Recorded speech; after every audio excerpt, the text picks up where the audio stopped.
Ladies and gentlemen, welcome back to another episode of West Virginia Right Now. I'm Chris Miller along with Wes Thompson. And we have someone very, very special with us today. We are here with Mike Stuart. And Mike Stuart is many things inside of the state of West Virginia.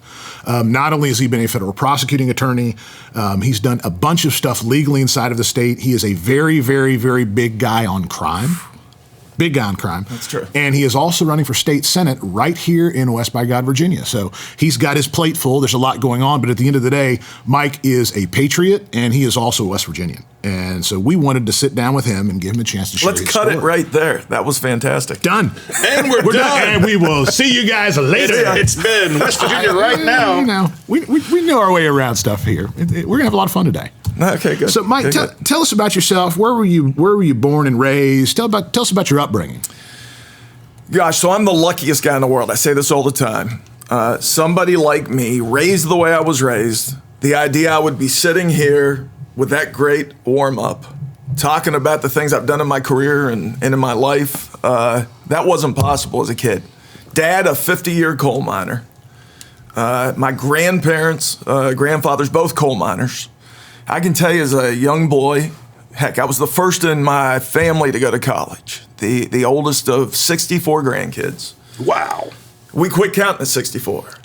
And truly, to this day, I'm the only one with an advanced degree. And not that you need a college degree to be successful in life. No, and in fact, I don't think you need it. You don't. But to be a lawyer, it's the greatest scam in America. But in my family, where it was a tradition of working in coal mines, where it was you get up every day and either work at the poultry farm, you work as a farmer, you work in the coal mines.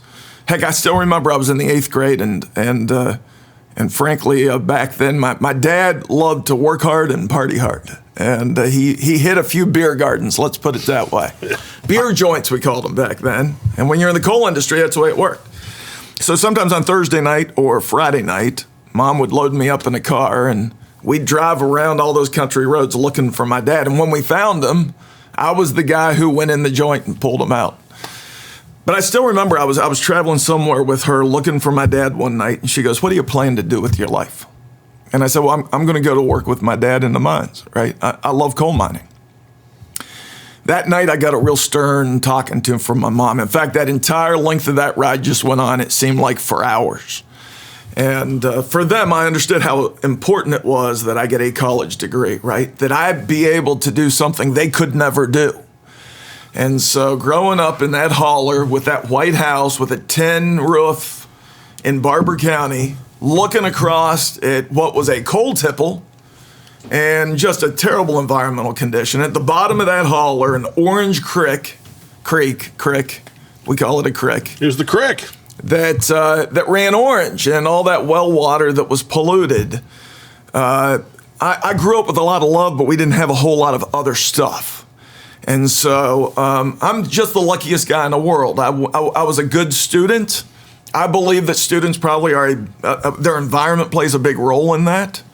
And when I was a young boy, we moved from Philippi to Morgantown, lived in an old coal mining house filled with rats. I still remember my dad built my sister and I a toy box. This is god-awful truth. But it wasn't bad times. I don't look back at those times as bad. I look back at those times as just wonderful times. Like as a kid, you don't see these things. But he built me a toy box and my sister. And it was not as tall as this, but it was as long as this, a little bit longer. We'd play inside that toy box to make sure those rats didn't get us. And there were a lot of rats in that house. Once we moved out of that coal mining house, it was an old coal camp house. It was cold at times. They tore that house down. But I still believed growing up that I was one of the luckiest guys in the world. And I still remember we had, 1 or 2 pairs of pants, literally. We'd go to school, and I remember when I'd get home, it was take those pants off, switch into the ones you can play in. And but I always thought I was better off than all the kids around me. And so I'll say this about my mom and dad. Mom is 16 years older than I am. Dad's 17 and a half, almost 18. They were so young, they didn't know better. Heck, I was 35 by the time I had my kids. But my parents were the best parents in the world. I don't look back on my childhood as what I didn't have. In fact, when people ask, who's your hero? to my dad, that coal miner, because he'd go to work in the dark and he'd come home in the dark. We always got that coal miner's vacation, which was right around the 4th of July. But my dad was always more excited to get home from vacation and go back to the mines and get to work. But I had a wonderful childhood, big family.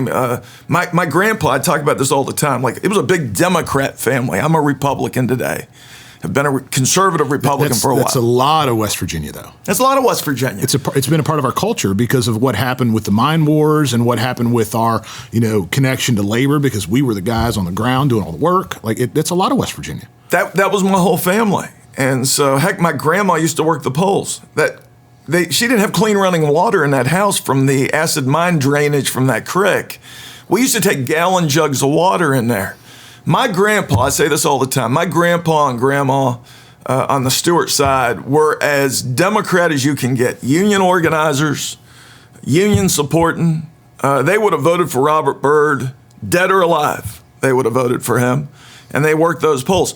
But my grandma, when she got clean running water, it didn't have anything to do with politicians. And frankly, we didn't have a lot of faith in Republicans or Democrats because they didn't do stuff for people like us. That's the history of our state, though, if we're honest about it. We were invisible to them. And so we might see them every election period or somewhere around the election, and they'd say, this is what we're going to do for you. There might be a big pig roast, something going on that made you feel good, and you'd vote for them again. But that clean running water, heck, it was acid mine drainage, so it had that orange. The tub was that hue to it. So we brought in gallon jugs of water, and we'd use it for coffee and cooking. We still showered in that acid mine drainage water. And that's just the way it was in that holler. But we got clean running water in my grandma's house because she was one of those great pillars of hope in our community. She went up and down that holler, knocking on doors, and got enough signatures on a petition that ultimately they got clean running water in that house. Then the challenge was, could the pipes handle it?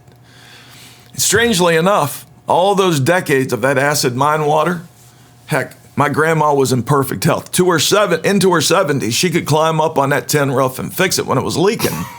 Seriously. But as soon as we got that clean running water, she fell into the depths of Alzheimer's. And so it's interesting, not long after. I'm not saying there's any link between the two. I'm just saying, my goodness, this lady worked so hard. My family is so big.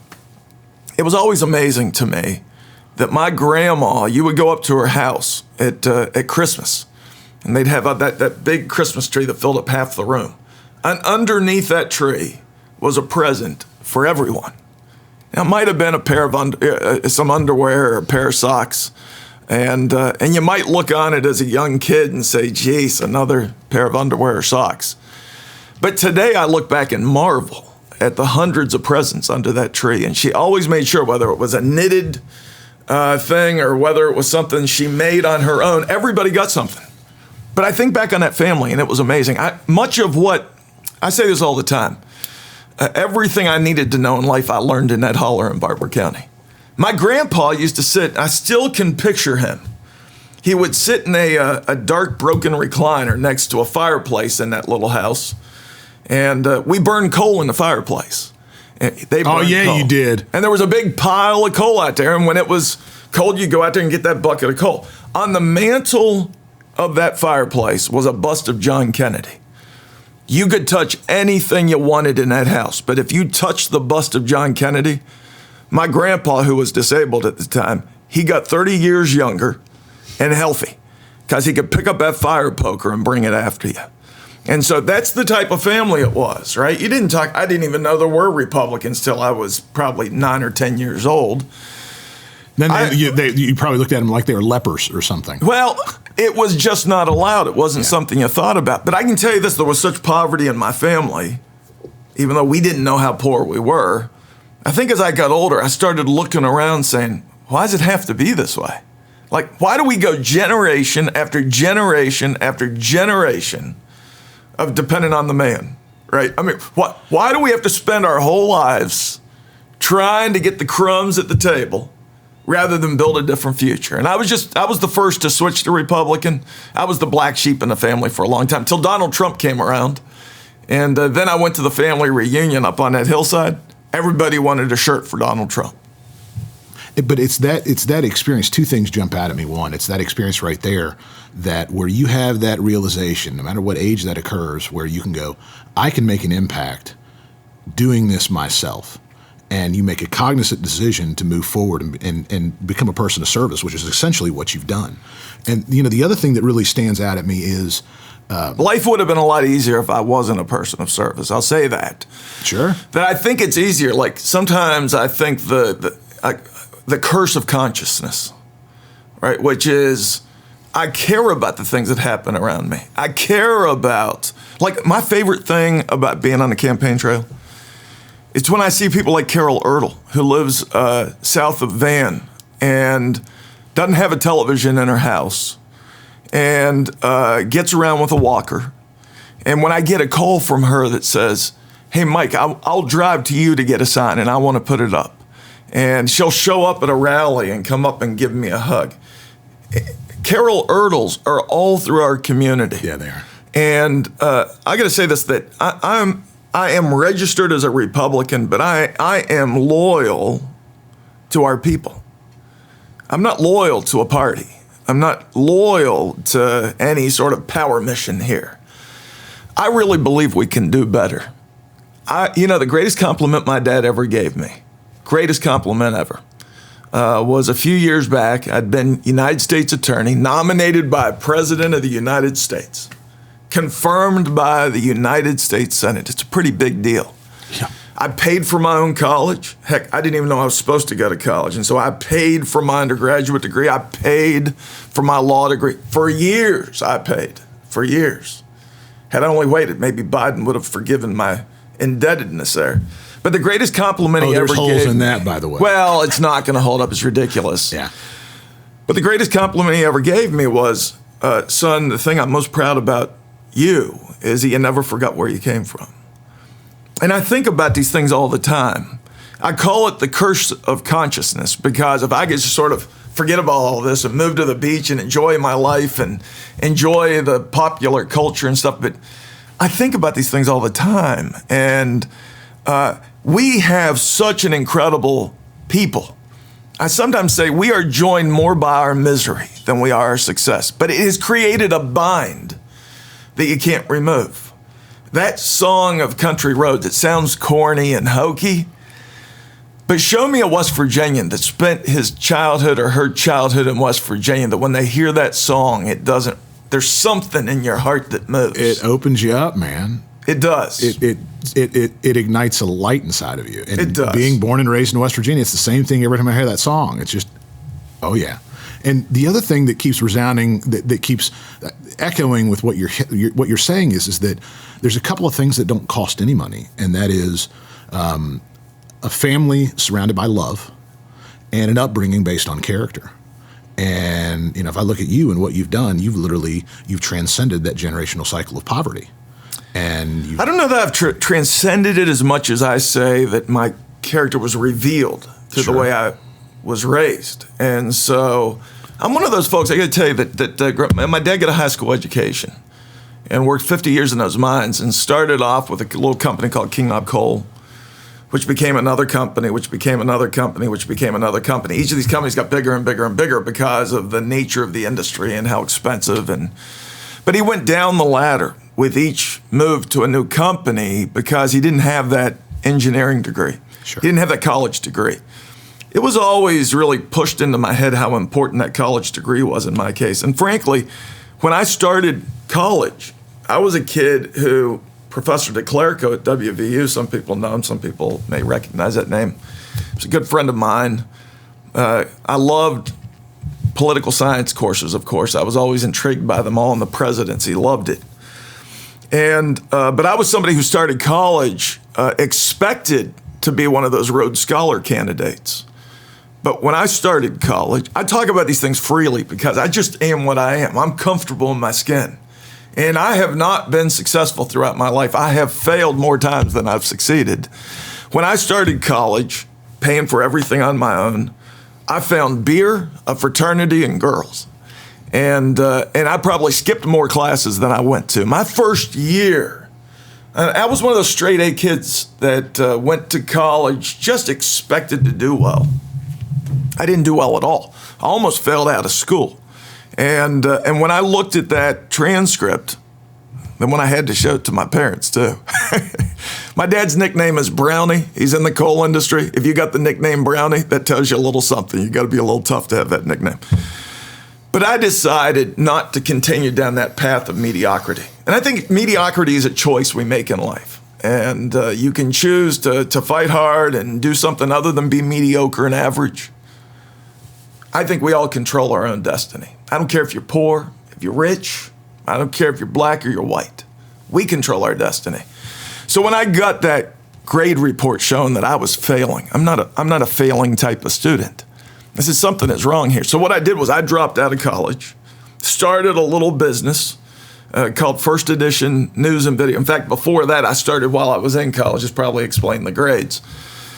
But I started something called Cocktails LTD, and I got a bunch of my decent-looking fraternity brothers, and I bought paisley vests and bow ties and tuxedo shirts, and I sent out a business card to all those wealthy people in Morgantown and said, hey, we can provide cocktail services for you.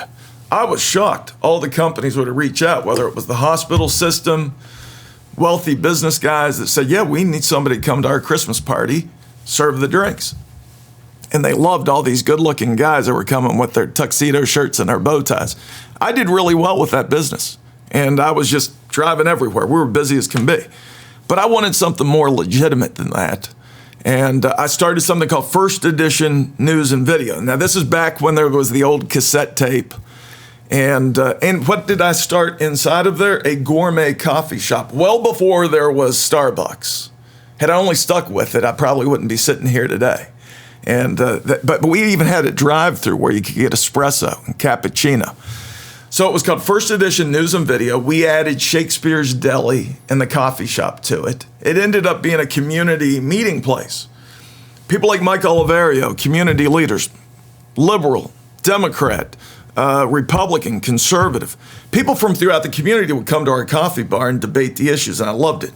I hired an old-timer with my birthday, January 6th. I don't know if he's still around or not, but we bought a car. And one of the challenges we had in West Virginia, I said, was a lack of information. Like, we didn't know the way other people were doing things. So I hired this old timer to drive up to Pittsburgh every day, 7 days a week. I would drive Sundays and get up about 4 a.m. and drive up to Pittsburgh to Smithfield News and get all the news from around the world, whether it was Corriere della Sera from the Italian newspaper, Japanese newspapers, Le Monde, I don't know how you say it, but Le Monde from Paris, the London Financial Times, newspapers from around the world. And I had a newsstand in there where I had over 500 selections of magazines. It was pretty incredible because I always thought that my ideology, the conservative ideology, the idea of capitalism was right.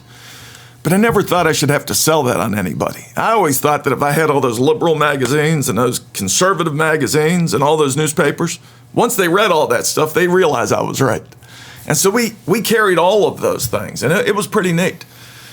So I was out of school, had this small business that was growing by leaps and bounds. I mean, really, leaps and bounds. The university reached out to me and said, can you put a news cube at the Mountain Lair? So I went and got one of those newspaper cubes you see at an airport, dressed it all up, took it to the Mountain Lair, we're selling all sorts of stuff. The mall asked if we could open up a store at the mall and do gift baskets with all our fancy coffee stuff and newspapers and magazines. We did that. We had an incredible Christmas season one of these years when I was doing that. And I still remember meeting with my accountant. And the accountant says there's good news and bad news. Good news is you brought in about $90,000 last month. Bad news, you spent about 95. And so I learned a lot. And so when I went back to school, one thing I knew, I ended up selling all of that.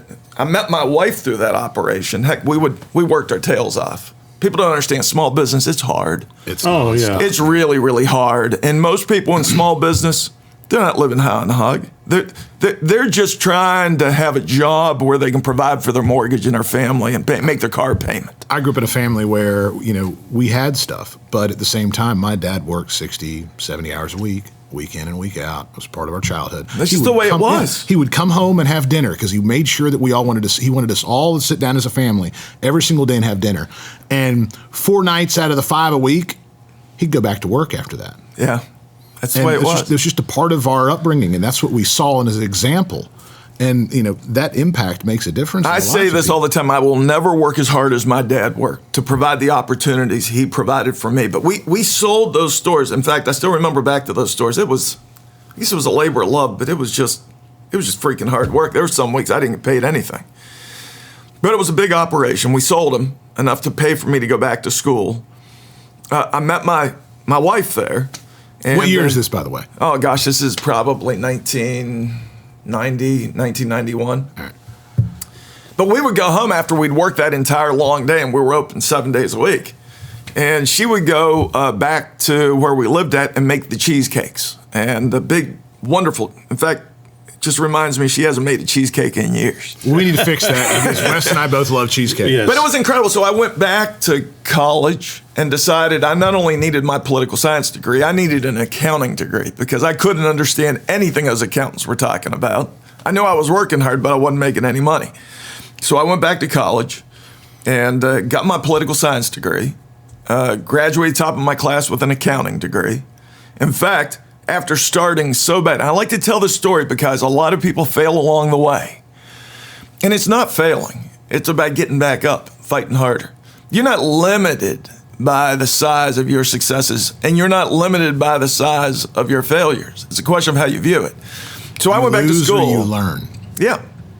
And so I graduated as the outstanding graduating student from the College of Business and Economics that year. And it was, to me, of all the things I've done, U.S. Attorney, Chairman of the State Republican Party, partner at a couple law firms, worked in major companies, the greatest success I ever had in my life was getting those college degrees and graduating at the top of my class. It meant everything to me. And I still remember, right after that, I went to work for Coopers & Lybrand in Pittsburgh. To me, it was the most money in the world. Still remember, I still have the letter, $28,500 they were going to pay me. I thought it was more money than I'd ever seen in my life. I was thrilled.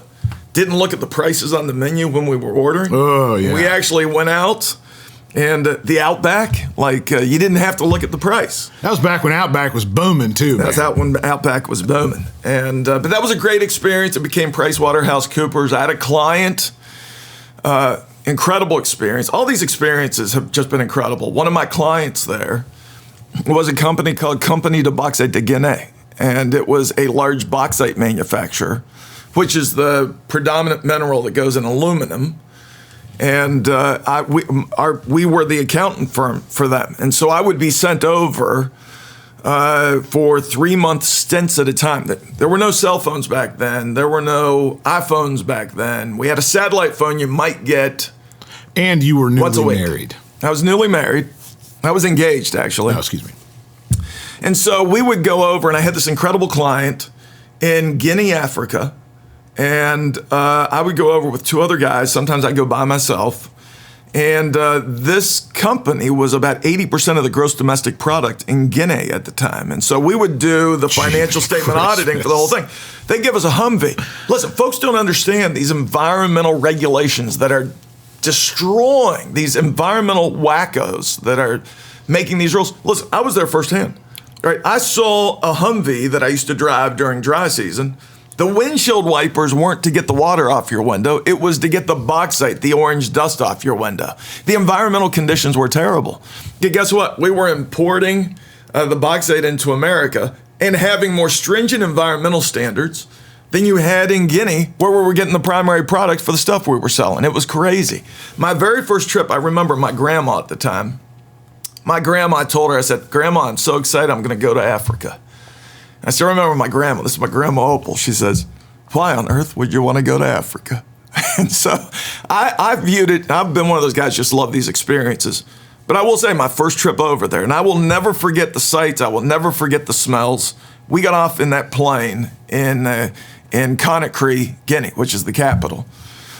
And as far as the eye could see, there were fuel lamps with and the smell in the air. and folks living in squalor. It was exactly what you'd imagine. And we drive for miles.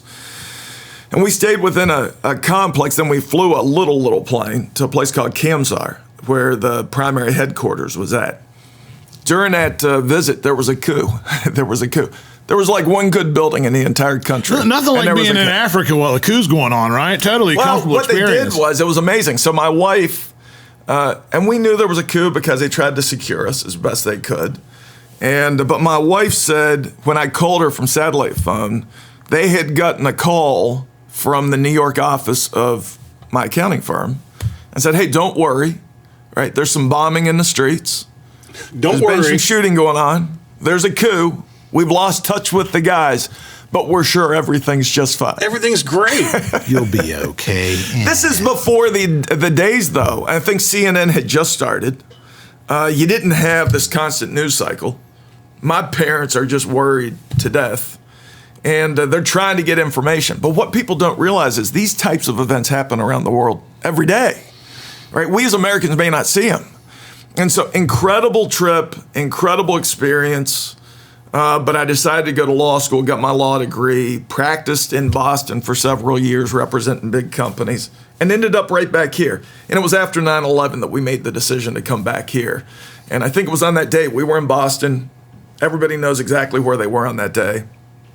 I can tell you exactly what was happening. I still remember being on the streets with tens of thousands of people looking at the trading windows because all of our buildings were evacuated because they didn't know how many planes had left from Boston and where they were going to hit. But I still remember that morning, I was sitting at my desk because when you work for a big law firm in a big city like Boston, you're paid to work, right? You're not paid to sit around and talk. But I still remember my secretary running down the hall saying that a plane had hit the World Trade Center. I kept working. I thought maybe a little Cessna, rad, but not impactful, until we were all ordered to evacuate the building and go out to the streets. And when I got out to the streets, there were tens of thousands of people. And if you don't understand the linkage between Boston and New York, well, you have to live there. It's a love-hate relationship, right? Boston, I don't think, can survive without New York, and New York, vice versa. But there's an ultimate respect and love there. I still remember being on those streets and watching those planes hit the World Trade Center first and then second. And I still remember that first tower coming down. And what I will never forget is the silence. First the gasps, and then the ultimate amazing, eerie silence for a few minutes after it hit the ground. And it was just, it was an experience I'll never forget. My daughter, my first daughter, was an infant in the burbs, because if you're somebody like me living in Boston and you're not a wealthy person, you got to get up in the morning and drive to the train and take the train to the subway and subway to work. It's like an hour and a half commute. But that day there was one train back out. We crammed into that train, got back to the burbs. And in a strange way, as terrible as that day was, it was one of the happiest moments of my life when I got the Head Start and picked where the lady was watching my newborn and was able to pick her up. And then when my wife got home, and all that togetherness, there was a layer of blessing there, which is I have a 9/11 baby, my youngest daughter, Audrey. And I still think back on those days with tremendous emotion, and sometimes it's hard to talk about it. The assault on our country has never recovered from that day. We must never forget. But I think it's important that we move forward and remember those folks. But there were some horrible people that did horrible things to the world on that day. But it was on that day my wife and I said, let's go back to West Virginia and make a difference. And since that day, since we moved back, we've tried our best. It hasn't been perfect. And I've had my share of failures, but we've tried. And I'd like to think that, I don't know, at that point that they throw a little West Virginia dirt on top of the coffin, that they'll look back and say he tried. Right, job well done. Something tells me you're just getting started, Mike. I don't know. I don't know. There's a lot of work to do. I need to move to the beach, be done with this. You know what, though, man? A man with a purpose is dangerous, because men with purpose are the ones that make the real impact. And you're a man with a purpose. It's hard in America today, though, right? So I have an employer. Well, we're told that, but is it really? I think it is. I mean, I think it's hard for folks out there who work for a living who are dependent on the man. And what I mean is you're dependent on that paycheck coming in to make your mortgage payment. And Sure. I'm no different than the average guy. And so there are a lot of things I'm passionate about that sometimes I got to be a little bit more reserved about than I want to be because I got to be careful that I want to, and I love where I'm at, but I'm just saying there are a lot of Americans like this, right? Politics is punitive in America today. Oh, it's dirty. Right? It's a tough business. And but I tell you, I spent 14 years at my prior law firm, never dreamt I would get the chance. You know, I tell you this, as a young boy, growing up in that Democrat family, being pretty poor, doing anything would have been a great badge of honor and success. But the idea that this kid would grow up to be chairman of the state Republican Party, that was never going to happen. Right? That was an impossible dream. But then to go on and co-chair the Trump for President campaign here in West Virginia in 2016, that was definitely never going to happen. And I'll just tell you this, Donald Trump from like 2010, I was not interested. Like I was not a fan of The Apprentice. I was not a fan. I never dreamt that this poor kid from West Virginia would ever be fighting to elect President of the United States, a rich dude, billionaire from New York City. That was never going to happen. But the more I heard him talk, even the moment he came down that escalator, he was saying things that my head had been saying for a long time. And he was resonating with people from all across our country. And they were afraid to think it. Like we were sold bad ideas on these trade deals that took our jobs overseas. But we were sold it as if it was just great stuff for America. He was saying stuff you weren't allowed to say, but we were all thinking. Right, that stuff, he was saying out loud what we were all thinking. Well, he knew we had a major security issue at our border and started talking about that. He was the first one to talk about it. That's still going on right now. I mean, I hate to jump forward past your time at the Department of Justice and being a federal prosecutor, but it is a major issue that we really have to talk about because we've got fentanyl still being manufactured in China, being shipped to Mexico, and then being moved across our borders through open exposure. And that stuff is that is not something that is recreational. That is something that is produced that either needs an incredibly controlled environment by an anesthesiologist or it's poison. And you get any small amount of it, you're killing somebody. And that's the purpose behind that. It is not something that is, in any way, shape, or form belongs in an open market for recreation purposes. And it's happening. The other, the same thing that Trump started talking about. I don't think we're serious about the drug crisis in America. So I've talked about this all the time. Like I was proud to work for the Trump administration. I was proud to be U.S. attorney. That was never going to happen to somebody. I still remember when I got nominated, somebody was like, it'll be a cold day in hell before Stuart's U.S. attorney. Well, on that day, it was a little bit below zero when I got sworn in. So talk to us about that experience too. What was it that you saw when you first started that job? And what are all the things that you tackled and what did you learn? Oh gosh, there were so many things. We could speak for hours about this, but I was built for that job, right? Of all the jobs I did in my life. And here's the other thing. I believe God works in mysterious ways. I look at Trump. He's not a perfect person. And I'm a person of faith. Like I did not go up going to church on Sundays. I'm still not a regular go to church on Sundays guy. But guess what? There's nobody more solid in their faith than me. Like I've always felt I'm on this path. Somebody's leading me down this path, and I do the best I can on it. Heck, I took my grandma. I still remember my grandma, a deep person of faith. She was sort of the faith-based person in the family. As little as they had, faith-based. But Billy Graham was coming to Three River Stadium. And I said, you know what? I'd like to take my grandma to that Billy Graham revival. And I got to tell you that if you've never been in a state, first of all, we all love Billy Graham. Like he should be sainted. And great American, great citizen of the world. But when we went up to Three River Stadium, and I'm sitting in that stadium with 70,000 people tied together in faith, it's the most powerful thing I've ever been at in my life. And I still remember Billy Graham calling people to the field, and this man went to the field. I got to tell you, most powerful thing in my life. And just the power of his words and the power in that audience that day, it was remarkable. And I'm somebody who believes there is good and evil in the world, and there is power in prayer. I believe these things. And my grandma, for years after that rally with Billy Graham, I would go visit her. And of course, as your life gets more complicated and as she descended into the depths of Alzheimer's, it was less frequent. But anytime I visited with her, she'd pull out her letters, those blue pen letters from Billy Graham. And she thought Billy Graham was writing those letters directly to her. I never told her those weren't really from Billy Graham. I wanted her to just continue in her optimism and faith. And it was remarkable to me. And there's a piece of me that says, who knows? Maybe Billy Graham was sending her those letters.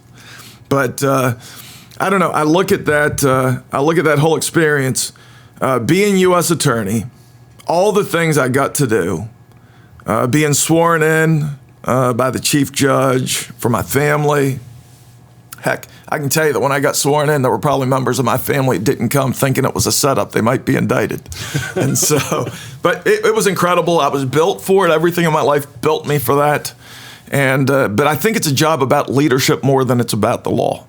And as U.S. attorney, it's what you don't do that's more important than what you do. And whether it was prosecuting the two members of the state Supreme Court, and there's some people sit back going, I bet that's a couple more chits on his belt. No, I didn't view it that way at all. I viewed it as a big burden and responsibility. But as U.S. attorney, you can have a great impact on people's lives. Operation Saigon Sunset, the largest law enforcement operation in the history of the state of West Virginia.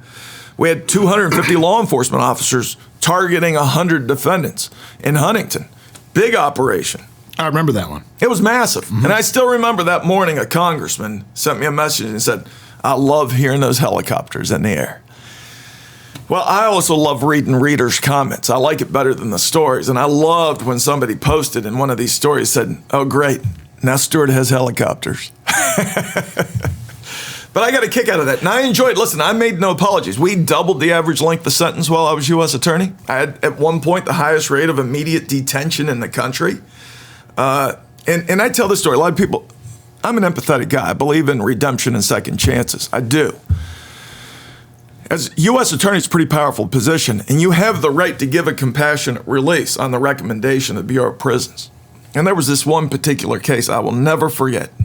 And they made a request. This guy had stage 4 pancreatic cancer. He was in our federal prison system for about a decade. And stage 4 pancreatic cancer, that's death sentence. Mm-hmm. But I looked at the thing. I said, I better read this. And I'm somebody who just reads everything.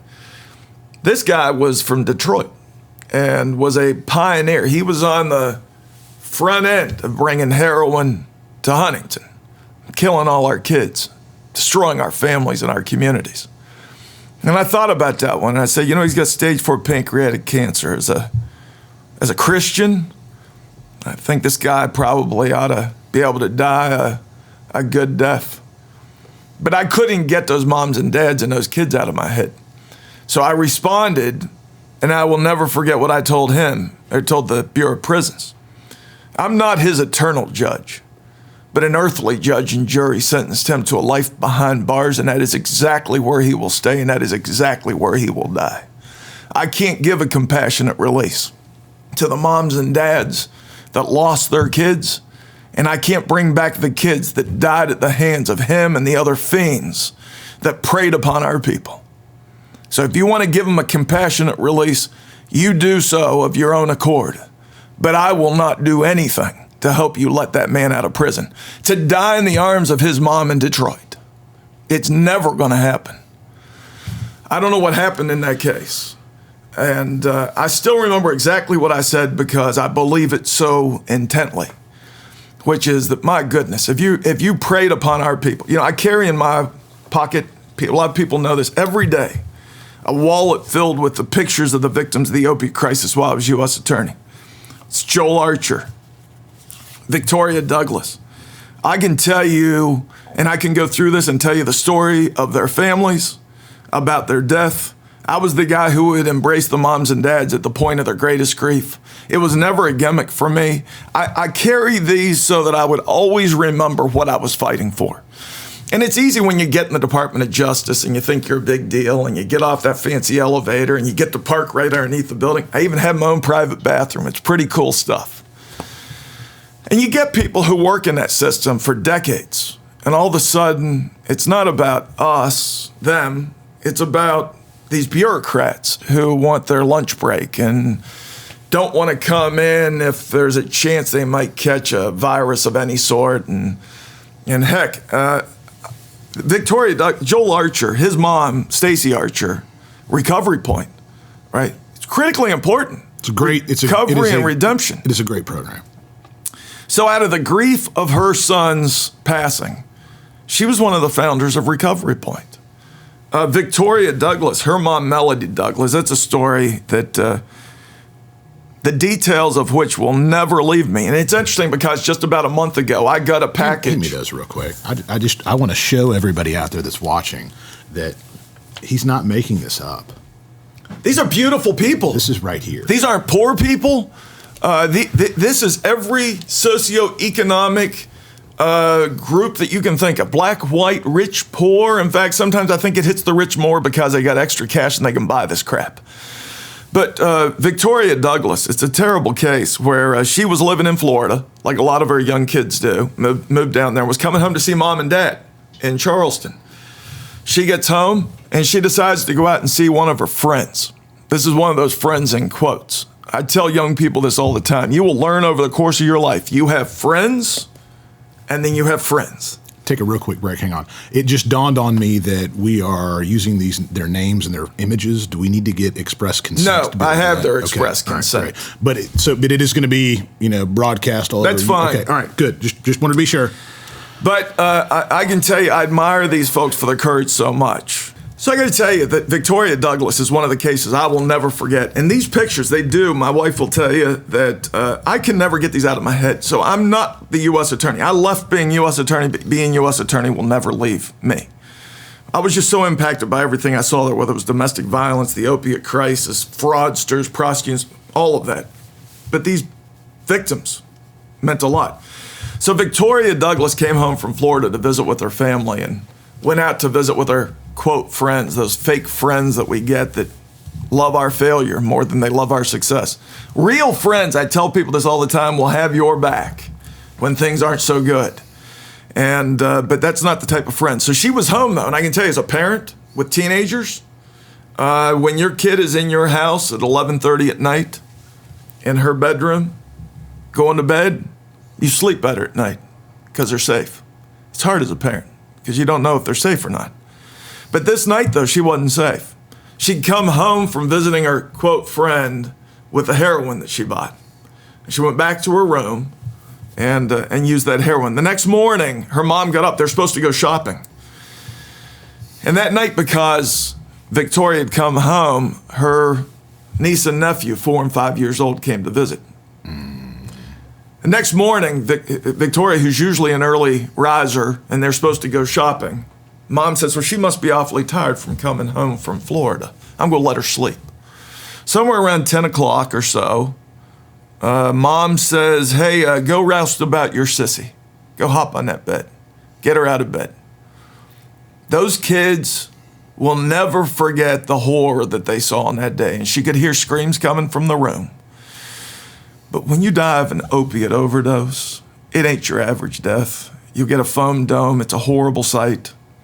She ran into that room, got those kids out, and she did something that me as a parent, it's tough for me to even tell the story, but she did something I would never have the courage to do. When she walked in that room, she saw her daughter laying on that bed like this with a cell phone over her heart with a half-written text. She didn't know what had happened, but she knew it was bad, and she knew her daughter was gone. She took that phone and pried it from her dead daughter's stiffened hand, and then took her dead daughter's stiffened thumb and unlocked that iPhone that let us prosecute this guy. Strangely enough, shortly thereafter, with an unlocked iPhone, this fiend called to say, hey, Victoria, are you okay? That was pretty powerful stuff. I just want to make sure you're okay. Mom says, no, I'm not okay. I'm dead. The locals wouldn't prosecute this case. And so she brought that iPhone to us, the federal government, and our prosecutor's office. And I had a great team because I rebuilt that office from top to bottom, hired attorneys from LA to Massachusetts to Florida to North Dakota, the best and brightest I could find. I even had folks that had worked in Manhattan and LA's prosecutors' offices. I wanted the best. We in West Virginia shouldn't settle for anything but the best. And we prosecuted that case. And in her system was more than heroin. It was fentanyl. It was laced with fentanyl. So when you prosecute a case like this, the long story short, without getting down into the weeds, I need something to be able to charge the worst charges, the toughest charges. I need a but-for opinion. But for that drug, this person would be alive. But in this case, our forensic expert could only say most likely it was those drugs. So I wasn't able to charge at sentencing the harshest of penalties. But I could ask for an upward departure of the sentencing guidelines at sentencing and put my case in chief on at that time. That's what we did. And we got a double upward departure on this guy who claimed he didn't know what he was selling. Didn't know there was fentanyl in there. And it's outrageous to me. But I tell you, when we put that case in chief on and Mom got up to tell her story, there wasn't a dry eye in the courtroom. This is painful. There's not a school, a church, a street, a place, a family that hasn't been impacted by the opiate crisis in West Virginia. It's impacted us all. And it has to do with that open border and this war on drugs that has failed. We need a war on the cartels.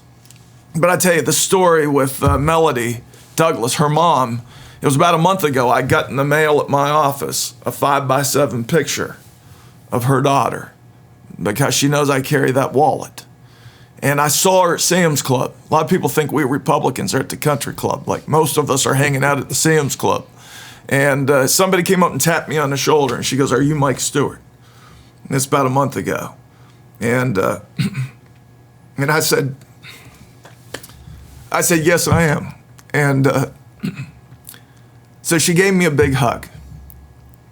And she said it made their lives. You'll never get by. You never recover. Ever. You never recover. There's nothing worse than losing a child. But the idea that we would take that case with such passion and force for justice. We didn't do it so we could lock up some fiend in a prison. We did it because we had a dead, great, beautiful young girl. And her family will live the rest of their lives without her. Exactly. So on this war, change the subject here. Sorry, I get emotional about these things. You're good, man. That's what these conversations are about. Why did the locals not want it? Well, because the evidence was hard. These cases aren't easy. A lot of people think as a U.S. attorney that you just go arrest your dude and you can indict a ham sandwich and you throw him up there and you put him in the prison. It's hard to prosecute people today.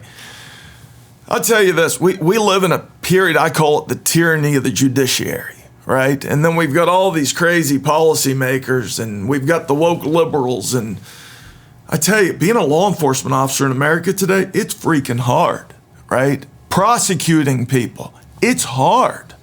I mean, my goodness, we got folks from January 6th going to longer prison sentences than folks who murder our kids from opiates. It's crazy. It's unbelievable. So, but I can tell you this, on the war on drugs, I've thought long and hard about this. Like, what do we do? How do we solve it? I was at a meeting of U.S. attorneys, all of the U.S. attorneys, in D.C. toward the end of our term. And we're sitting in this meeting, and I don't like endless meetings. Like, let's get something done, right? I don't like perpetual talk. And talk is hollow. It ain't solving anything. It ain't saving any kids. And so I'm in this meeting in this fancy schmancy hotel in D.C. with the Attorney General Barr, and we're planning out our strategy for how we deal with drugs in America. Listen, we've been dealing with it wrong for decades. The social fabric of this country is rotting because of how we've decided to not deal with the drug crisis in America. The Mexican government, I used to tell President Trump this, I told him this multiple times. I testified before the Congressional Committee with respect to law enforcement. Look, I'm very clear on where I stand on this. We fight all sorts of dumb wars all the time. There has never been a more worthy war to get those warships in the air and get those drones a-flying. We know where those cartel members eat their breakfast, eat their lunch, and put their head on a pillow. War on drugs may have failed, but by God, Congress ought to declare a war on the cartel. They are poisoning our country, a person at a time, And I have no problem with saying to the Mexican government, who's been infiltrated and taken over by the cartels, let's be honest about it, we're going to give you 3 months. You got 3 months to get control of the cartel, or we're coming in. We don't need to send our people in there. But I can tell you where Carlos is sitting at right now. And I have no problem lighting the fuse myself and sending that drone to light him up. We need to shut this down. We deal too much with just the demand quotient of the drug crisis. We got to deal with the supply. You put enough pizza shops in, people are going to eat pizza. What I've learned, though, as long as the demand exists, and it's the same thing with prohibition of alcohol early in the 1900s in our country, as long as the demand exists, people will find a way. But you got to deal with both the supply and the demand. Agreed. And we in this country love to deal with the demand. It's too slow. It's our country, the core of our country. I would argue that many of the problems we see today, the huge division, the woke liberals, all that stuff, the infighting that we see as a country, my goodness, crime is through the roof, right? Good luck walking down the street in Chicago. You're safer probably in Fallujah, right? Since when should cities in America be more dangerous, filled with more murders and more violence, than some of the crazy off places we send our sons and daughters to die? Full of more than that, man. They're full of like fecal matter nowadays. It's crazy. Like, it's just nuts. I want to get back to something real quick. I think that you would get, I mean, as far as citizenry, I'm not talking about politicians, I'm talking about people. I think people, no matter what side of the aisle you're on, would support fighting the cartels. There is no question. Absolutely. I mean, why is this? There I'll has be honest never with you, why been are a we more doing worth- exactly what you just said? There has never been a more worthy war in the history of mankind. It is the purpose of why we have a military. We could end this quickly. And tell you what, Donald Trump, President Trump, to give him credit, as he went through his term, as he heard from more and more people like me, I was one of those crazy U.S. attorneys that would actually schedule a visit with ONDCP, the Office of National Drug Control Policy in D.C., and I would fly from here and just visit with them to say, what are you people doing? Right? We're treating the drug crisis today with police officers and the healthcare system. We're fighting a war. We weren't designed to use law enforcement and the healthcare system to fight a war. If we're going to fight a war, by God, we got to use the tools at our hand. And the result's so obvious. We're obviously losing with that strategy. Absolutely. And the other side of it is that if you look at it from what the drug cartels have become, they've become big business. And the big business, if you think about and what our don't think approach there aren't is, some Americans making a ton of money I'll guarantee you, but our approach, if we're talking about big business and we're talking about a directive that comes from the top and we're penalizing the people at the bottom level that are there following through with the instruction from the top without approaching attacking the top, you're not going to solve the problem. So you're exactly right. I have a follow-up question about all this, which is, and that border's got to be shut down. Oh, it's absolutely. the craziest thing in the history of the world. It's dumb. Name a sovereign country in the world that does not have a closed border that is secured. The Vatican has one. Yeah. Listen, so after that 2016 National Convention, I have a sense of humor. I like to have a little bit of fun. So we decided to take the big family vacation because I knew my kids were getting older and they're going to move off. And heck, who knows when they ever make it home to see mom and dad. So we did the big European vacation, that once-in-a-lifetime experience. Like, people like us don't do things like that. And so we flew off and we hit Paris and went to Italy. It was the coolest thing ever. It took me years to pay it off, but it was worth every dime. And we took Donald Trump shirts, Make America Great Again shirts, and we trumped every major tourist attraction in France and Italy. And I kept sending them back to the Trump team. They loved it. And the Mona Lisa, trumped. The Eiffel Tower, trumped. The Arc de Triomphe, trumped. We had the Vatican, right at the wall, a beautiful shirt that said, Donald Trump for president. We loved it. And but we had a good time. But Trump, I'll say this, that people can criticize him. I think God picks, and I believe this, that our country has been blessed, and that I think there is some divine guidance on all of this. And I think every president, I can explain every president, right? There's a purpose behind him. I'm never going to question. I respect every president. Like, I recognize President Biden's our president. I don't agree with him on hardly anything. I don't think he's really fully in charge. But he's our president. I respect it. Something I'll say about President Trump, though. A lot of folks give him a hard time for the tweeting and that he wasn't the perfect model of what we like to see in our presidents. But I tell you this, before he served as president, we used to think the media was pretty honest, right? We used to think the bureaucracy was working for us. We used to think there was nothing wrong with folks just flowing over that border. It was amazing. I always knew that Donald Trump was working 24/7. I knew at 10:30 at night he was working. I knew on Saturday he was working. And I always admired him. And I think God sometimes picks the most imperfect of messengers to lead. That's happened throughout history. It does. And so I believe that he was called at the right time to lead our country. We're in a challenging place in America today. We're getting ready to go into some horrible places. And we have the chance to turn the page and do better. But a lot of folks are working so hard every day. I don't blame the American people on this entirely because they're just working hard trying to get by. They're looking at $7 boxes of cereal for their kids, right? They're looking at tuition at these overrated colleges across America soaring through the roof. They're looking at gasoline, and these folks can't get by. The cost of a gallon of milk and the cost of a gallon of gasoline are some of the most important things for the everyday average guy on the street. And the other sad part is if you look at what's happening with OPEC, they're cutting production by 2 million barrels, and we literally only have 1 million barrels left in our reserve. Strategic oil reserve, which is at a 40-year low. Which is a problem. And, the cost of gas is about to go back up again. It's going to go up a lot. That college bubble is going to pop at some point as well. Yeah. Well, it has to. And look, attendance is down, right? Applications are down at these universities because a lot of people realize you can get great jobs. Like here in West Virginia, I'll tell you this, landscape architect, plumber, electrician, you're going to get paid as much as any of these fancy-dancy professions. Absolutely. Most of the time, more out of the gate. More out of the gate. No doubt. And so but the idea you got to go in debt $100,000, $200,000. Here's the other thing I'll say. It's changing, though, and it's changing because of information. If you're going to get a French literature degree and you're taking out $200,000 worth of debt, you aren't that smart. Should not be the taxpayer's problem. No, heck no. At all. That should not be the taxpayer's problem. I agree with that entirely. And if we are going to target to help certain folks in certain professions, it ought to be things we need in society, right? French literature, the Romance languages. Sorry. How about woke liberal studies? I don't want to pay for that. I don't know anybody that wants to pay for that crap. So if you choose those degrees, listen, I love the ministry. I respect all these folks. Go get a divinity degree.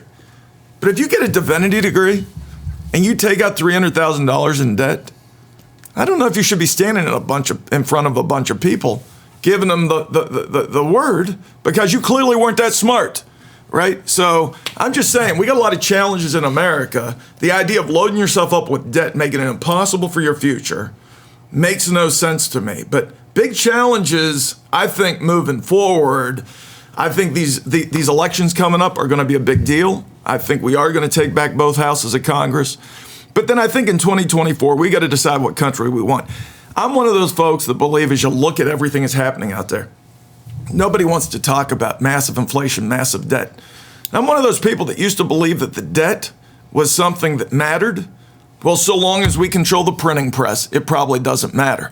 But guess what? The Chinese and the Russians are working together to try to change what that reserve currency is for the world. A lot of folks will be like, what the heck is a reserve currency? Well, that's the currency the whole world uses as a basis for all the trading that they do. Why did Greece go right down the tubes when they couldn't print any more money, when they couldn't get more money? Because they didn't have control of the printing press. We do.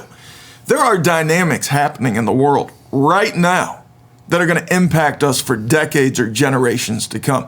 There's a book called The Rise and Fall of the Great Powers. Read it. It's incredible. Right? It's very simple. It's guns and butter. And every society, civilization, basically has a rise and a fall. Now, we can delay that fall, and we can suspend that fall. But naturally, societies go through changes and antagonisms. And so the challenge right now is Russia, China, and folks who want our demise that have invested in our bottom line. And I think it's a very dangerous world today. The dynamics are changing dramatically. The world our kids will live in will be far different from the world we grew up in. And the problem is Republicans and Democrats didn't used to be that far off, right? Democrats and Republicans. It was like, is it going to be a 35% tax rate or 39% tax rate? Yeah, we've always been fighting over this. We've been fighting over this. Now we're fighting over this. Socialism, capitalism, right? Freedom or crazy fascism. I can't figure out which side's on which side because everybody throws out these terms anymore.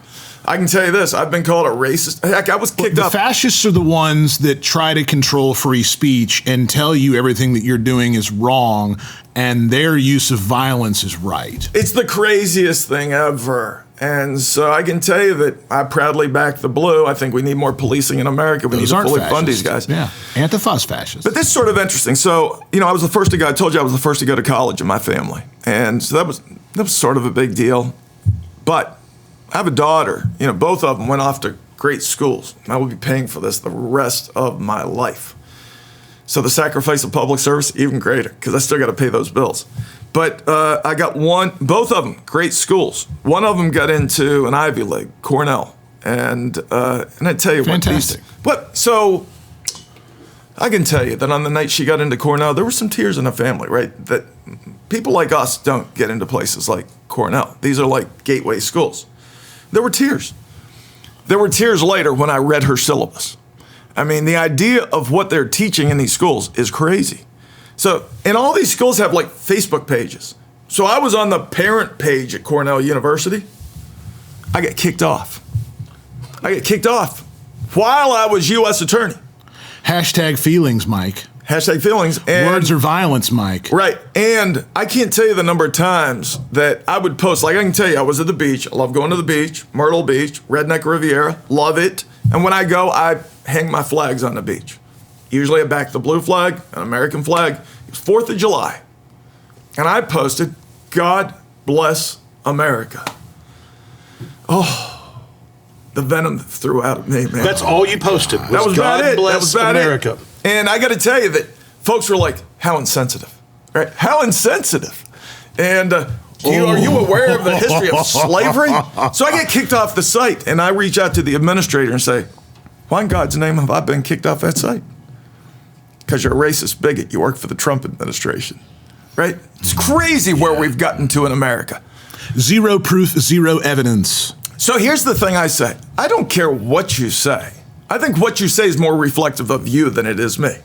And so if you're a moron and say the most outrageous woke liberal things, or if you're a moron and say the most crazy right-wing things, I think it reflects you, not me. Say what you will. Say what you want. There's something fundamentally wrong with teaching people that their emotional responses to words are okay and that someone else's words can help affect how you feel. That's a problem, right? Because that literally creates a modern form of slavery, in my opinion. I saw a social influencer recently do an apology video for something that offended some people. And when she was giving her apology, something caught my attention is she said, when I said it, I'd never intended, and by the way, if you go back and look at it, it's pretty innocuous stuff, but she said, I never intended to hurt anybody. I realize now that my intent does not matter, only how it affected you. So I sincerely apologize. And I thought to myself, no.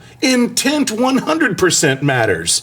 Now, if I say something that offends you, I might say, I'm sorry that offended you, but I never meant this is what I was saying. What she was saying within context, the average, I think, just normal thinking human being would go, yeah, okay, that's your opinion. Or even if you disagree with it. The fact that this person was apologizing for it, even though her intent was not that. We've gotten to a crazy, dangerous place in America. Well, that means you have to apologize, theoretically for anything. And wouldn't you think our college campuses would be the incubators of crazy ideas? That's what they're supposed to be. God bless America. Your intent was to say God bless America on July 4th. I got to tell you something. That was your intent. My daughter's first job ever while she was working at Cornell, I will say she works hard. They're doing so well. And she was headed off to be a barista at Cornell University, working for the university. And she's walking, and I get this phone call. It's her first day of her new job. And she goes, Dad, you wouldn't believe it. She goes, these guys they're building a new dorm up there, steel girders. And she goes, Dad, you won't believe it. It was 9/11. I still remember 9/11, her first day at her new job. And she says, Dad, you won't believe it. They've just hung up these flags. It's an American flag and a Trump 2020 flag. And all these guys look so proud. These union workers standing in front of that flag, getting their pictures taken, they look so proud. And I said, you get me a picture of that. Get me a picture of that. She goes, Dad, I'm late for work. I'm afraid I'll be late. I'll take it on my way back. I said, those aren't going to be there when you come back. I guarantee you. She goes, no, Dad, I'm sure they'll be there. No, those flags weren't there. So I found out a little bit later so when I got kicked off the Facebook page at Cornell University, I helped start something called the Free Speech Edition of the Cornell Parents page at Cornell University. I love it. And we now have thousands of people on our Facebook page up there. And they may not like what I have to say, but they need to hear what I have to say. And so those folks working on those steel girders, as soon as those flags went up, the American flag and the Trump 2024 flag, that brand new dorm looks across at another dorm. Those kids started calling all their powerful parents, and they started calling the administration and said, we want those flags to come down, and we want those workers fired. Think about this, 9/11. New York is where this had happened. It's upstate New York, but there's a very emotional tie to folks working in these unions that are putting up these buildings. And I said this, how stupid could you be? The guys who are in charge of putting the rivets in the girders, I'd leave them alone. Yeah. But they did, they demanded. So the university at some point demands that not only, I could understand them saying that the Trump 2020 flag needs to come down, political statement. They demanded the American flag come down as a political statement. And one of these workers, I loved his tweet, I still have it, I took a picture of it, said, and his language is a little salty, but he says, don't you love these nitwit, I'm changing the language to be a little bit more friendly, these nitwit kids who every day we come to work, working on these dorms that future students at this university will live in. We bust our butt in the heat and the rain and the snow to build these dorms, and yet we look across at a dorm with nasty messages to President Trump, F America, F Trump. Yeah, none of that stuff's being taken down. None of that stuff had to be taken down. But the American flag. And so these guys said on one day, 9/11, we want to hang these flags and take our pictures. And wouldn't you know that these nitwit twits who post these things can post that, and we have to eat it up every day and suffer through it. But the one day we want to put up some flags that represent what we believe in, it's not okay. And I tell you, that was the day I called the Department of Justice and said, you need to get that plane warmed up and get over here and pick me up. We're headed to Ithaca. I love it. I love it. But we didn't go to Ithaca. Question, backtracking real quickly Yeah. on the supply side of stuff from the opiate epidemic. What role do you think the pharmaceutical manufacturers play in that? So I think they play a big role. And but I'll say this, that one thing we have to be appreciative of, and I give a lot of folks involved in this, right? It's a damned if you do, damned if you don't scenario, right? These pharmaceutical companies provide life-saving pharmaceuticals for us every day. And we need to penalize those people like Purdue Pharma, who are clearly criminal at what they did, and they've never paid a criminal penalty here. We've gone civil penalty on most of this. And listen, it's important that we have the greatest health system in the world, and we don't want to compromise that, and we need these life-saving medications. So we need pharmaceutical companies to be able to produce those life-saving pharmaceuticals that we want and demand here in America. And to be incentivized for research and development. That's right, but they need to pay a price for what they've done, and there ought to be some criminal penalties involved. But this thing transitioned at some point. We might be a little too far along to actually hit them with criminal penalties in West Virginia. Well, we probably are, but here it's very, very complex because I clearly looked at these things.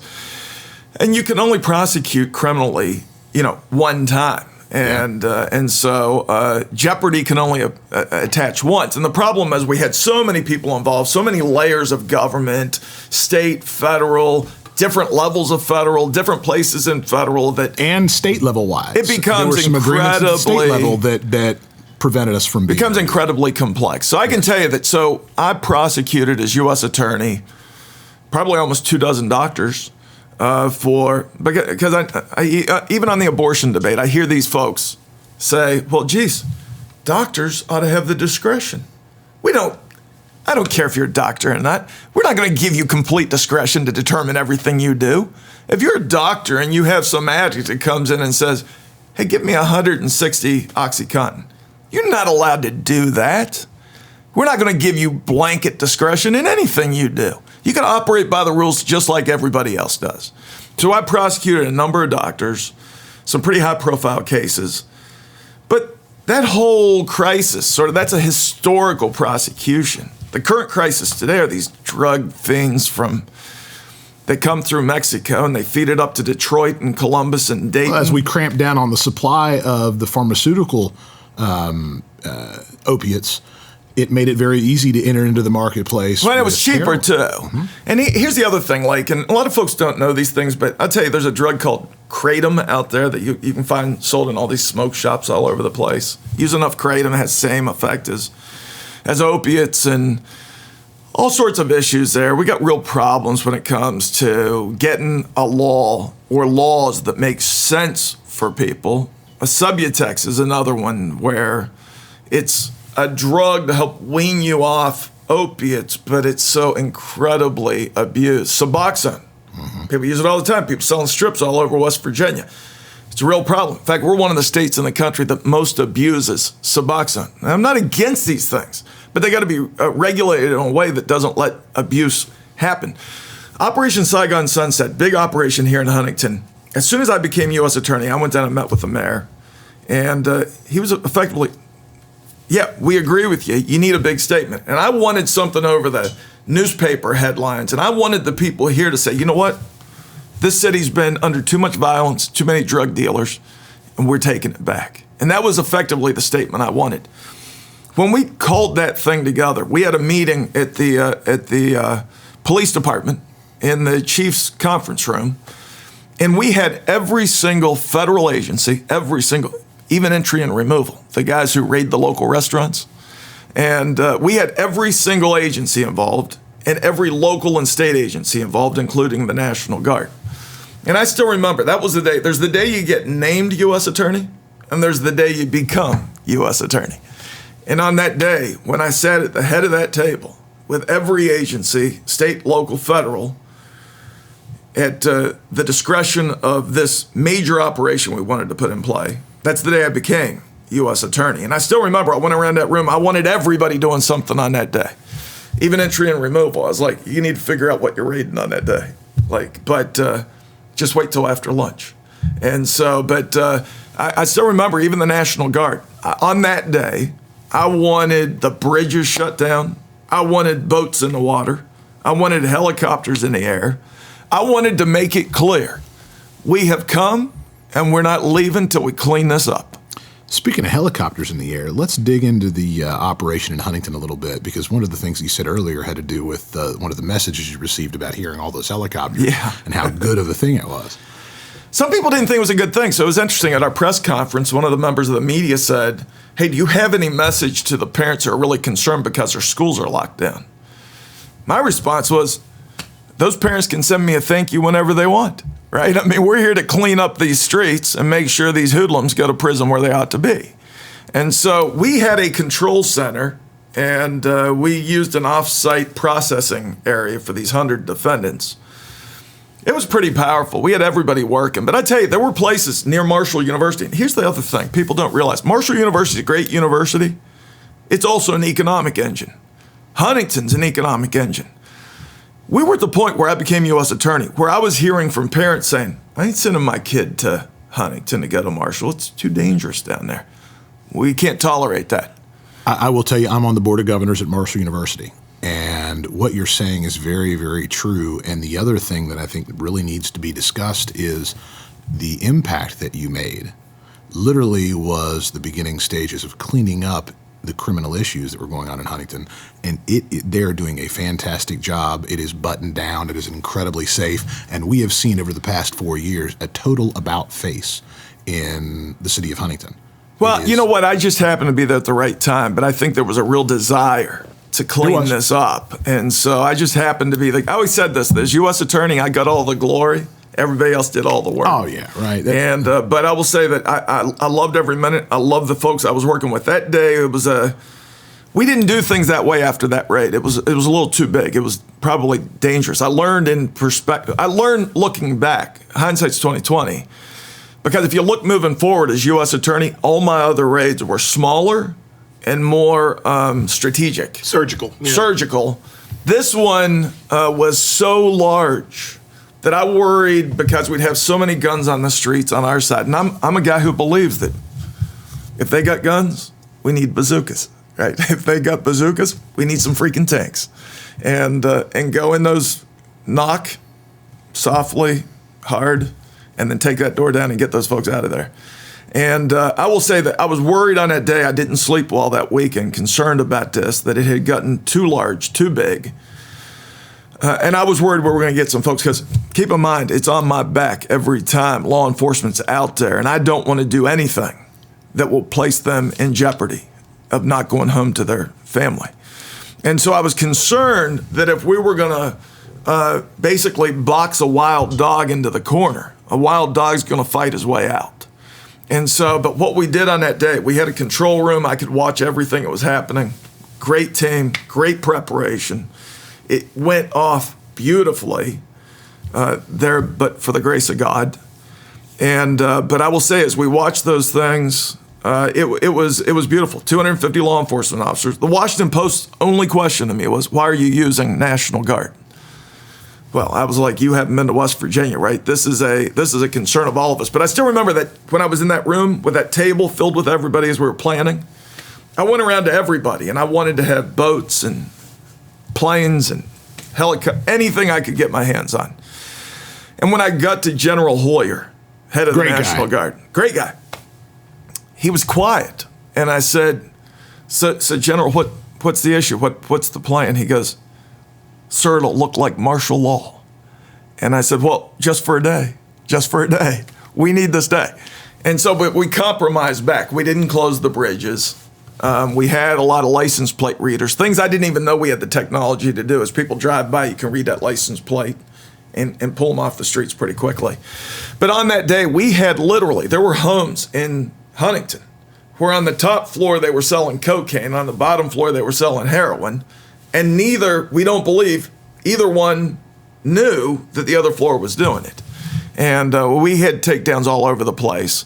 I tell you, it was a big difference between state and federal. A lot of folks don't realize. We took as many as we could federal. I always did.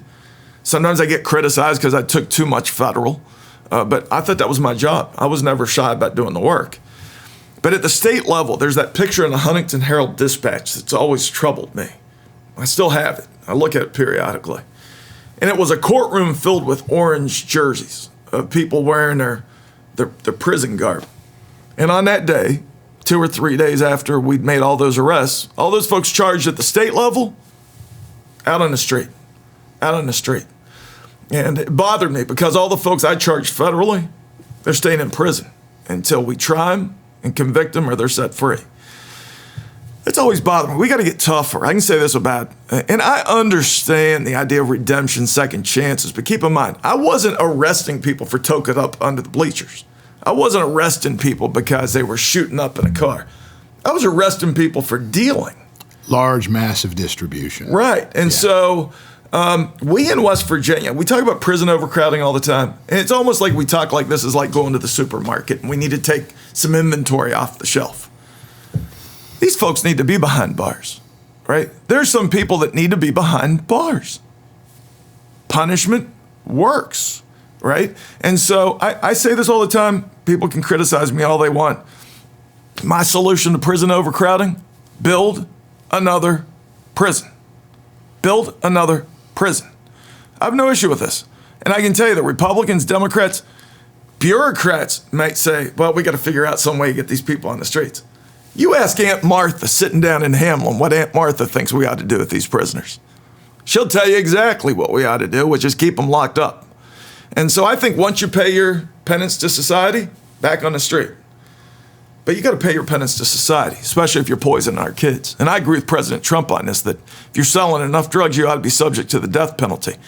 And if you harm law enforcement in the line of duty, if you kill law enforcement in the line of duty, you ought to be subject to the death penalty. There's no question in my mind. We've let the entire respect for law enforcement decline to such a point it's dangerous for society. Right? I look back to that summer of violence in 2020. We still have reverberations from that summer. Frankly, too many people keeping quiet, because I think most Americans, 80%, believe we need strong law enforcement, and they know the idea of soft on crime, cashless bail, exit from the prisons, or I arrest them today and that revolving door lets them out over here 15 minutes later. It doesn't work. All it does is increase the amount of crime. So we've covered a ton today. Wow. And what I'd like to do is to wrap up the show with Sure. you talking really briefly about your senatorial race. You're running for state senate right here in West Virginia. Talk to us about your district, what you want to accomplish. Let's end the show with a message about that. Well, I want to win. And I will say it's been one of the hardest challenges I've ever faced. I'm running against a 16-year veteran who's been there for a long time.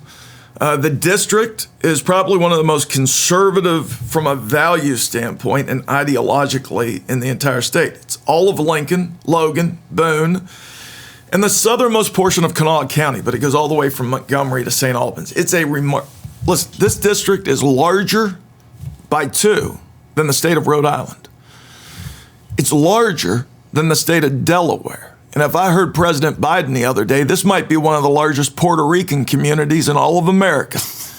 And so this is the challenge for me is as a new candidate. So you guys know me, and people in law enforcement know me, and some criminals behind bars know me. But a lot of folks in my district don't know me. And so I tell you, if there's a shot we could lose, there's a shot we could win. We're working I've never worked harder in my life. But getting through the district, I mean, I need to borrow one of those helicopters and go around the district because it's hard. Going from Hamlin to Harts to Logan to Man to Van. It takes an incredible amount of time to cover all that geography. It's remarkable, and it takes remarkable amounts of money. So here's what I say about my opponent. Is that he loves to cozy up to the middle. In fact, he loves to claim he's the middle. Nobody in the world today needs the middle. Like, who's going to the store saying, let me buy some Melba toast, right? Nobody needs Melba toast today. And so, in a world of flavor, why do you want Melba toast? And in a dangerous world, sit in the fence, get splinters in your ass. And so what I would say to my opponent is, when's the last time you spoke to your pastor and he was in the middle on abortion? How about the mom that lost, how about Melody Douglas, who lost her daughter Victoria to some drug fiend? Is she in the middle on overdoses and how we ought to treat drug dealers? How about the coal miner that's just fighting every day to try to get the get the coal out of the ground that makes the steel that builds the building that fuels America? Is the coal miner that's under assault from the woke liberals in D.C., is he in the middle? I don't think so.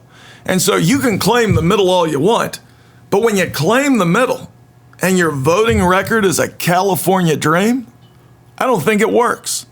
And so, but there are a lot of issues here. I look forward to the rest of this campaign. I just wish we had the ability. Here's the thing. It's tough for folks in America to be able to focus in on all the subjects. And frankly, at the end of this campaign, my name ID probably be less than my opponent's. And a lot of people go, it's like running for school president back in the 6th grade. People vote for who they know.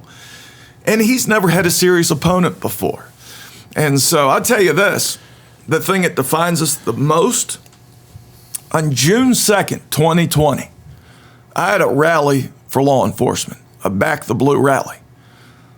On June 6th, 4 days later, my opponent was running for governor and was in Morgantown participating in a Black Lives Matter rally at the mountain lair. There's probably nothing that defines us more. That defund police movement has been damaging to America.